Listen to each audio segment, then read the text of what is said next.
کوئی ڈیل کرے گا اس کے خلاف کھڑے ہوں گے. آپ بھی اپنے حصے کا کام کریں اس عوام کی خاطر. زندگی چھوٹی سی ہے میاں صاحب, آپ مر جائیں گے, پیچھے آپ کی جماعت کوئی پتہ نہیں کون چلائے گا کیسے چلائے گا, لیکن اپنے حصے کا کام کر کے جائیں.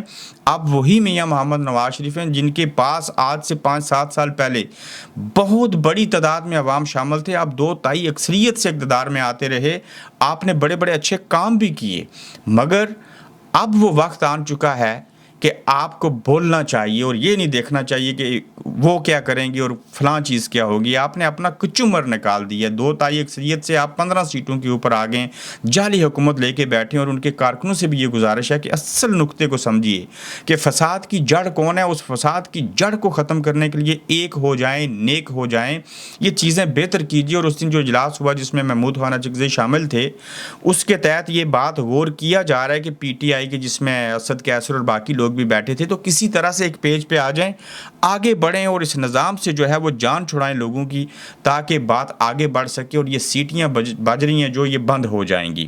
لیکن میاں صاحب اگر لنڈن بھی آنا ہے تو چیک اپ کے لیے بھی آئیں, صرف یہاں سے بیٹھ کے بھاشن نہیں دیجیے گا, اسی ملک میں رہ کے ان کو للکاریں. مزہ تو تب ہے, آپ عمران خان کو پیچھے چھوڑ دیں گے, شاید یہ ناممکن ہے, لیکن اپنے حصے کا کام کریں, عوام آپ کا ساتھ ضرور دیں گے. عمران خان کے مخالفین کی حیثیت کیسی ہے, میں اس کے اوپر بات کرنا چاہ رہا ہوں کہ آج یہ حالت ہے کہ عمران خان آکسفورڈ یونیورسٹی کا الیکشن لڑ رہے ہیں, اور ان کی مخالفت کرنے والوں کی جو حیثیت ہے وہ یہ ہے کہ آج لاہور میں عمران خان کے خلاف سیمینار منعقد کیا گیا, جس کا مقصد عمران خان کے خلاف آکسفورڈ یونیورسٹی کو ای میلز مہم کا آغاز کرنا تھا. اور سیمینار میں عمران خان کے خلاف تقاریر کی گئیں. سیمینار منعقد کروانے والوں کو عدم استحکام کی انگلش تک معلوم نہیں تھی, سپیلنگ تک غلط لکھے تھے, اور اختتام پر حال عمران خان زندہ باد کے نعروں سے گونجتا رہا اور منتظمین بس منہ دیکھتے رہ گئے. بھائی آپ لوگ پڑھے لکھے بھی نہیں ہیں, اتنے سنجیدہ بھی نہیں ہیں, آپ اپنے اوپر غور و فکر بھی نہیں کرتے. مہربانی کیجیے عمران خان کے خلاف نہیں بولیں. وہ لڑے گا الیکشن, مجھے یہ لگتا ہے عمران خان الیکشن ہار جائیں گے, جیت کے تو سونے پہ سہاگا, لیکن آپ جتنی مخالفت کر رہے ہیں وہ نہ لڑ کے بھی اور ہار کے بھی جیت جائے گا. تو لہٰذا اگر آپ کو ان چیزوں کے سپیلنگ تک نہیں آتے اور آکسفورڈ یونیورسٹی میں عمران خان کے الیکشن کی مخالفت کر رہے ہیں, شرم سے ڈوب مرنا چاہیے آپ لوگوں کو. نہ آپ خود پڑھتے ہیں, نہ کسی کو پڑھنے دیتے ہیں, نہ آپ اچھا کام کرتے ہیں, نہ دوسروں کو کرنے دیتے ہیں. اور عمران خان کے مخالفین کی یہی حیثیت ہے جو آپ دیکھ رہے ہیں.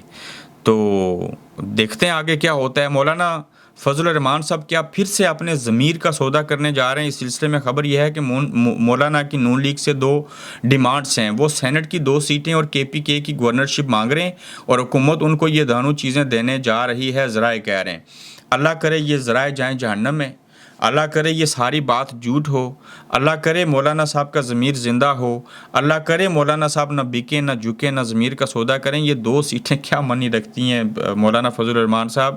یہ گورنر کیا ہوتا ہے بے منی سا آدمی. تو ان چیزوں کی اگر آپ کوئی چیز کریں گے, کوئی ڈیل کریں گے, تو یقین جانیے نام و نشان تک نہیں رہے گا. باقی نون لیگ کا جھوٹ کس نوعیت کا ہے, میں 2 اور خبریں آپ کے سامنے رکھتا ہوں. عمران خان جیل میں بڑی موج میں ہیں, انہیں 5 اسٹار ہوٹل جیسی مراحت حاصل ہیں. یہ ہماری فروغ دلی ہے کہ ہم وہ سلوک نہیں کرے جو ہمارے ساتھ کیا گیا. احسن اقبال صاحب نے ایسے کہا. پاکستانی نظام پر کون بھاری پڑ گیا یہ دیکھیے گا. دولت کی چمک, باپ بیٹی کو کار کے نیچے کچلنے والی ملزمہ نتاشا کی جیل میں آؤ بکت. جیل میں 4 قیدی خواتین کو اس کی خدمت گزاری کے لیے لگا دیا گیا. وائی فائی, ٹیلی ویژن, وی آئی پی, ایئر کنڈیشن روم سمیت تمام سہولیات دستیاب ہوں. ایسی چیزیں اگر جیل میں ملتی ہیں تو مجھے بھی جیل میں ڈال دیجیے. اور ہمیں کیا چاہیے؟ 5 لوگوں کو مار کے, مخالفین کو مار کے جیل میں جا کے اگر ایئر کنڈیشن, وائی فائی, ٹیلی ویژن, اچھا کھانا, ساری چیزیں ملتی ہیں, وہاں کی جو پہلے قیدی ہیں وہ آپ کی خدمت کرتے ہیں, تو یہ تو پوری ریاست دے دی گئی نا آپ کو پروٹوکول کے ساتھ. تو یہ ساری صورتحال ہے. آپ کو کیا لگتا ہے کہ میاں صاحب کی جو سیٹی بج رہی ہے کیا وہ لنڈن آئیں گے؟ لنڈن آ گئے تو کیا وہ واپس جائیں گے؟ لیکن نون لیگ کے میاں جاوید لطیف صاحب نے خود کہا میاں صاحب لنڈن جائیں گے تھوڑی عرصے کے بعد. تو آ جائیے, ہم بھی یہیں پہ موجود ہیں. بہرحال بولیے, زبان کھولیے, تالا توڑ دیجئے, چابی آپ کے پاس ہے, ہم آپ کے ساتھ کھڑے ہوں گے میاں صاحب. یہ یاد رکھیے گا, اپنا خیال رکھیے گا, پھر آپ سے ملیں گے. آپ دیکھ رہے ہیں گورکھ دھندا ابرار قریشی کے ساتھ.